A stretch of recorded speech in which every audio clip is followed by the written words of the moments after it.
E se a sua mente fosse sua maior barreira? A deficiência psicossocial não se vê, mas é sentida todos os dias. Agora, conheça a equipe responsável por explorar esse tema.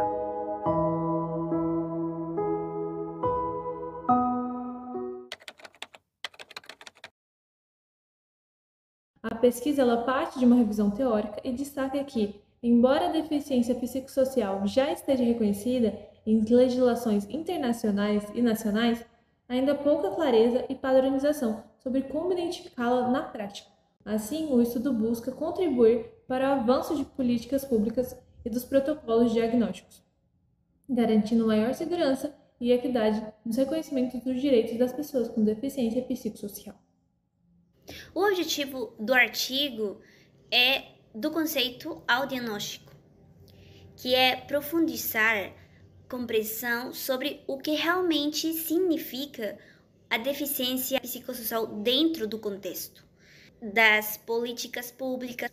Os autores buscam não apenas apresentar o conceito, mas também esclarecer suas diferenças em relação ao transtorno mental, considerando que ainda existe uma falta de protocolos específicos que orientem aos profissionais a garantir o reconhecimento dos direitos das pessoas com a deficiência psicossocial, né? E os autores defendem a importância de uma avaliação interdisciplinar e biopsicossocial também, realizada por uma equipe multiprofissional. Dessa forma, o artigo busca também contribuir para a consolidação como uma categoria legítima dentro das políticas públicas de inclusão, promovendo o olhar mais amplo e também mais humano. A deficiência psicossocial ela é uma sequela em razão de algum transtorno mental, que causa prejuízos permanentes para o indivíduo que a possui, nas suas funções mentais e sociais. Diante disso, a ADP ela traz algumas limitações para a vida dos indivíduos. Então, pode ocorrer alterações ali na parte do aprendizado, da memória, da concentração, nas interações sociais e nas atividades práticas ali do seu dia a dia. É importante também enfatizar que o transtorno precisa estar ou em remissão ou em estado controlado, para que então seja feito ali o diagnóstico da deficiência psicossocial. Esse transtorno não pode estar no seu estado agudo. Para o diagnóstico da DP, então é preciso ter 4 critérios em mente. O primeiro deles é que é preciso ter um diagnóstico de um transtorno pregresso, que inclusive precisa estar ali em estado controlado ou de remissão. O segundo, o indivíduo precisa apresentar prejuízos nas suas habilidades adaptativas, em 2 ou mais. O terceiro, o indivíduo precisa ter mais de 18 anos para que ele possa fazer o diagnóstico. E o quarto, como já mencionado, o transtorno precisa estar estabilizado ou em estado de remissão também. Acompanhe agora a entrevista que fizemos com o Arthur. Oi, gente, tudo bem? Prazer, eu me chamo Mariane. Hoje eu trouxe aqui o Arthur para ele conversar um pouquinho com a gente. O Arthur, ele é portador de TAG, né, que é o transtorno de ansiedade generalizada. Tudo bem, Arthur? Tudo sim. Bom, Arthur, a primeira pergunta que eu tenho para te fazer aqui é como foi para você e para sua família lidar com o diagnóstico de TAG, né? E consequentemente da deficiência psicossocial. Bom, eu descobri a TAG quando eu estava no meu segundo ano da faculdade, ali por meados, no meio do semestre de 2023, no primeiro semestre. E foi um desafio, pois já vinha de um ensino médio bem conturbado, né? Ainda mais por conta do Covid, ter me formado de forma EAD. Então isso acabou mascarando um pouco alguns sintomas, mas era um sofrimento um pouco confuso. A gente não sabia muito bem o que era. Era mais eu que percebia os sintomas, minha família nem tanto. Mas sempre foi muito difícil prestar atenção, acompanhar. 1 milhão de pensamentos na cabeça, ansiedade sempre muito atacada. E vindo para a faculdade, começando o curso de psicologia, que eu comecei a entender um pouco melhor o que era essa ansiedade, da onde que ela vinha e como eu conseguia administrar isso. Entendi. Dentro dos ambientes que eu me relacionava com as pessoas, eu sentia um pouco de dificuldade também, ali na hora de socializar, de me abrir, de conversar, meio que tomava algumas posturas que não eram adequadas, que faziam com que eu só me sentisse pior do que realmente conseguisse evoluir ali nas relações com meus amigos.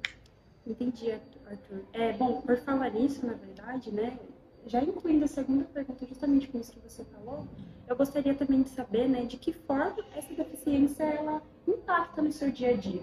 Bom, a principal dificuldade é com relação à leitura. Acho que psicologia é um curso que a gente tem uma gama de leitura muito densa e eu tenho muita dificuldade de acompanhar essa alta demanda que o curso pede de leituras e artigos e textos e livros. A concentração nas aulas também é algo bem limitado. Eu não consigo estar ali acompanhando 100% a todo tempo. Às vezes consigo, mas com um pouco mais de esforço, que geralmente me deixa bem desgastado.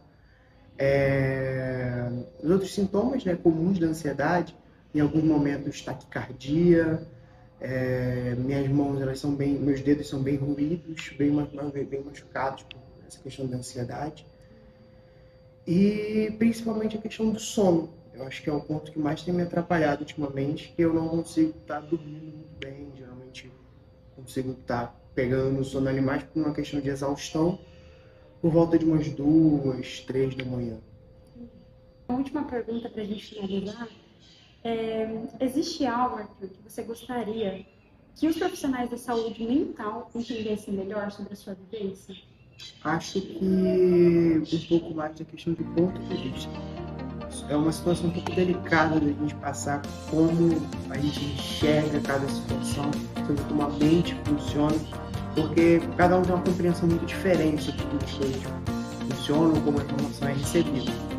Então acho que se pudesse, fosse possível, tentar explicar um pouco mais sobre o ritmo, sobre a didática, como melhor funciona, sobre o uso dos conectivos do conteúdo, sobre como esse conteúdo ele pode ser repassado às vezes de uma maneira mais simples e de uma forma um pouco mais direta, sem necessidade de a gente ficar dando voltas e voltas no mesmo ponto. Arthur, eu gostaria muito de agradecer a sua presença, ter aceitado com isso. Obrigada. O prazer foi todo meu. Bom, a gente já viu o que é a ADP, a deficiência psicossocial. Agora a gente vai ver os resultados do estudo que a gente encontrou. Eles mostram que para diagnosticar a deficiência psicossocial é fundamental usar critérios claros e confiáveis. Também esse diagnóstico deve ser feito por uma equipe formada de profissionais de diferentes áreas. Eles vão avaliar aspectos médicos, também dificuldades sociais, emocionais e pessoais da pessoa. Como a minha colega comentou, 4 critérios. Esses 4 critérios vão servir para confirmar o diagnóstico da ADP. Além disso, tem uma ferramenta chamada de WUDAS. Esta ferramenta ajuda a medir o grau de dificuldade da pessoa, classificando a deficiência como leve, moderada ou grave. O estudo também destaca que ainda faltam protocolos claros para garantir que esse diagnóstico seja feito de forma segura e justa. Bom, agora vamos ver 3 formas inovadoras que surgiram recentemente para ter mais inclusão social para as pessoas com deficiência psicossocial. A primeira dessas é que aqui em Brasil, o governo tem credenciado e ampliado as ONGs para atuar como CERS, ou seja, Centros Especializados de Reabilitação. O que inclui isto? As pessoas com DP, eles vão ter mais qualidade do cuidado, vão ter acesso a uma reabilitação psicossocial. O segundo é o projeto de lei que vai sair aqui. Este projeto daqui reconhece que as pessoas com transtorno mental sejam reconhecidas como deficientes. Isto vai permitir direitos iguais à proteção jurídica. Também surgiu, que seria o número 3, o WUDAS 2.0, que eu já comentei sobre isso. Não se usa aqui no Brasil e no mundo inteiro para medir a gravidade da deficiência psicossocial. Como grupo, nós aprendemos que falar sobre deficiência psicossocial é mais do que entender um diagnóstico. É olhar para o ser humano integralmente, reconhecer as sequelas, mas também as potencialidades e os direitos dessas pessoas. Percebemos também que ainda há falta de informação e preconceito, e que o papel do psicólogo é romper essas barreiras, atuando de forma ética, empática e socialmente engajada.